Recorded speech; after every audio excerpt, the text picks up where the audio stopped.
விஷ்ணுவின் 6வது அவதாரமான பரசுராமர் பல யுகங்களுக்கு முன்பு இந்த உலகில் அநியாயமும் அகந்தையும் அதிகரித்த காலத்தில் பிறந்தார். அவர் தந்தை ஜமதக்னி முனிவர், தாய் ரேணுகாதேவி. பரசுராமன் சிறுவயதிலேயே வேதங்கள், தபசு, போர்க்கலை அனைத்தையும் ஆழமாக கற்றவர். அவர் கையில் இருந்தது பிரசு கோடரி. பரசுராமரின் தவத்தால் ஈர்க்கப்பட்ட சிவபெருமான் அவருக்கு இந்த சிறப்பு ஆயுதத்தை வழங்கினார். அது சாதாரண ஆயுதமில்லை, அதர்மத்தை அழிக்கும் தெய்வ ஆயுதம்.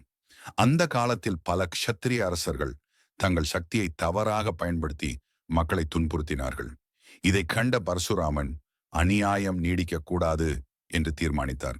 தர்மத்தை காக்க, அகந்தையை அழிக்க அநியாய அரசர்களை ஒன்று ஒன்றாக தோற்கடித்தார்.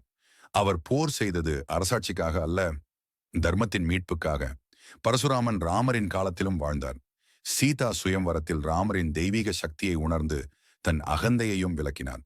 பரசுராமன் கதை சொல்லும் பாடம்.